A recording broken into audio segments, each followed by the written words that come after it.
La pregunta por el ser. A lo largo de la historia de la filosofía, se ha realizado esta pregunta, y es considerada por algunos la pregunta más importante de todas. Heidegger diría en pleno siglo XX que debemos retornar la pregunta por el ser, pues le parece que está olvidada. Para vislumbrar esto, debemos remontarnos al primero que estableció esta pregunta, Parménides. Al ponernos en contexto, los griegos buscaban el llamado arjé, la sustancia de lo que estaban hechas todas las cosas. Ellos, en la observación del mundo, se preguntaban de qué estaban hechas las cosas. Algunos postularon que estaban hechas de agua, otros de fuego, y así fueron postulando la idea de los 4 elementos. También comenzaron a vislumbrar el átomo, o sea, algún tipo de sustancia de lo que estaban compuestas todas las cosas. Pensaron que debería haber algún tipo de partícula indivisible, de allí la palabra átomo, algo indivisible. Es entonces cuando Parménides escribe un poema donde se encontrarían las semillas de los principios lógicos. En el poema de Parménides se narra que una diosa lo lleva por un sendero que está más allá de las puertas del día y de la noche. Allí se encuentra la siguiente expresión: no te fuerce el hábito preñado de experiencia a entrar por este camino, moviendo ciegos ojos, zumbantes oídos y lengua, antes juzga con la razón. También diría: los únicos caminos de busca son pensables. En este poema, Parménides nos intenta transmitir que los sentidos, el olfato, la vista, el gusto, podrían engañarnos. Entonces, él nos intenta transmitir que se sienta a meditar y tratar de anular los sentidos para ver si puede llegar a alguna idea que no haya pasado por la experiencia sensorial. Algo similar diría Descartes mucho más adelante, cuando dice la famosa frase: pienso, luego existo. Entonces Parménides, al parecer, tuvo como un momento de meditación donde se dio cuenta de que podía tener una idea, y dice así el poema: el uno que es y que no es posible que no sea, es la vía de la persuasión, pues sigue a la verdad. El otro que no es y que es necesario que no sea, este, te digo, es un sendero ignorante de todo, porque ni puedes conocer lo que no es, pues no es factible ni expresarlo. Entonces Parménides se da cuenta de algo muy básico: lo que existe, existe. O sea, las cosas que se perciben con los sentidos existen, y se da cuenta de que puede hacer una negación de esto mismo, o sea, buscar un contrario, pues si uno piensa, por ejemplo, en la idea de derecha y la niega, obtendría la izquierda. Si piensa en lo alto y lo niega, obtiene lo bajo. Entonces, ¿cuál sería el contrario de la expresión lo que existe? Pues lo que no existe. Y si lo que existe existe, pues lo que no existe no existe. Con estas dos simples expresiones, Parménides da inicio a la pregunta por el ser. Pues decir lo que existe existe y lo que no existe no existe es equivalente a decir lo que es, y lo que no es, y lo que no es, nada es. Se dice que los escolásticos, a la cabeza de Tomás de Aquino, multiplicaron mucho las palabras. Las palabras ser, ente y existencia podrían ser sinónimos, pero veamos una sutil diferencia que nos ayuda a visualizar y entender por qué se manejan de distintas formas. Parménides nos quiere decir en su poema una serie de consecuencias que se desligan de estas dos expresiones a las que él ha llegado. Si él ha llegado a las expresiones que lo que existe, existe, y lo que no existe, no existe, entonces él se pregunta: si lo que existe es el conjunto de todas las cosas, ¿podría lo que existe pasar a algún otro lugar? ¿Qué opción tiene la existencia en sí misma? Esto se podría visualizar bien con el movimiento. Si le dices a una persona que vaya a ningún lugar, ¿a qué lugar podría ir? Si ningún lugar no existe.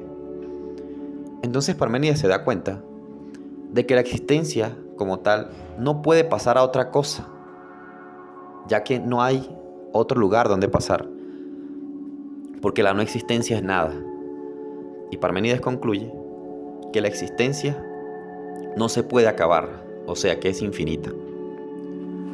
Pero aún se puede pensar lo siguiente: si la existencia no se puede dirigir a la no existencia, ¿de dónde viene la existencia? Ya que la existencia, siendo el conjunto absoluto de todas las cosas, ¿de dónde proviene? ¿Qué opción tiene? ¿Acaso la existencia podría salir de algo distinto de sí mismo? Si ya hemos dicho que la existencia lo abarca todo, solo nos queda pensar en la no existencia. Como la no existencia es nada, de la nada no podría salir algo, ya que la nada nada es. Por lo tanto, concluye Parménides que la existencia no puede venir de ningún lugar, sino que ella siempre ha estado. Es decir, la existencia no tiene comienzo. Si ya hemos dicho que la existencia no se acaba, es decir, que no tiene fin, y ahora decimos que la existencia no tiene comienzo, entonces concluimos que la existencia es infinita, es eterna. Una vez tenido esto, de que la existencia ni comienza ni se acaba, Parménides concluye que en realidad hay una sola existencia. Porque si hacemos el ejercicio mental de pensar en al menos dos existencias, nos podemos preguntar ¿qué las separa?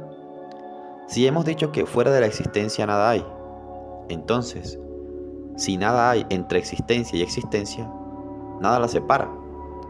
Por lo tanto, estarían conectadas. Y si están conectadas, no son dos, sino una. Por lo tanto, solo hay una sola existencia. Como podemos notar, hemos concluido que la existencia es solamente una, es increada y es indestructible. Así Parménides nos estaría mostrando que para comprender esto es importante comprender la función de los sentidos, que gracias a los sentidos captamos las cosas que nos rodean. Con los sentidos podemos ver, por ejemplo, una piedra, un gato, un árbol, una estrella, un hombre y cualquier otra cosa que nos rodea. Estas cosas serían los entes. Un ente es algo que percibimos de manera sensorial y con cierta delimitación. Con los sentidos captamos los entes, las cosas, pero a su vez la lógica nos lleva a pensar que el conjunto de todas las cosas comparten algo en común, la existencia. Y como ya hemos visto, esta existencia es algo único, increado e indestructible. Esta existencia es lo que se llama el ser. Es por eso que una vez captado los entes con los sentidos, al hacer el ejercicio mental de remover sus cualidades y delimitaciones, llegamos a aquella esencia de todo, la esencia de los entes, es decir, su existencia, pues está en todos. Y la existencia como tal no puede ser vista ni captada sensorialmente, pues nadie puede decir que la ha visto, la ha tocado o la ha escuchado. Nosotros con los sentidos percibimos cosas determinadas que tienen existencias, mas no la existencia en sí. Y estos entes nos hacen percibir de manera indescriptible en la mente al ser, de manera tal que ante el pensamiento, los entes solo vendrían siendo una especie de ilusiones sensoriales, pues la mente ya nos ha dicho que lo que es solo uno, increado e indestructible. Pero los sentidos nos muestran múltiples cosas que a su vez comienzan y se destruyen, o sea, todo lo contrario a aquel ser que hemos pensado. Una vez removidas estas delimitaciones sensoriales en la mente, es decir, cuando hacemos caso omiso a lo óntico, en la mente queda una especie de nada indescriptible, pero que sabemos que es algo, el ser, la esencia de todo. Hoy día también se puede vislumbrar esto con lo que llamaríamos la materia, pues vemos que todo lo que nos rodea está hecho de materia, y a su vez los científicos aún no saben qué es la materia. Pues nosotros tenemos experiencias de cosas materiales, mas no de la materia en sí. Entonces nos damos cuenta de que todas las cosas están hechas de algo, y como ya hemos dicho, este algo es aquel ser que nadie puede ver, pero que sí puede pensar. Esto es lo que la mente nos podría estar diciendo de lo que es el ser. El conjunto de todas las cosas que no puede ser vista, pero que sí puede ser percibida por medio del ente. De ahí que en la remoción imaginaria del ente nos queda la idea del ser, lo ontológico, el ser, lo que está ahí,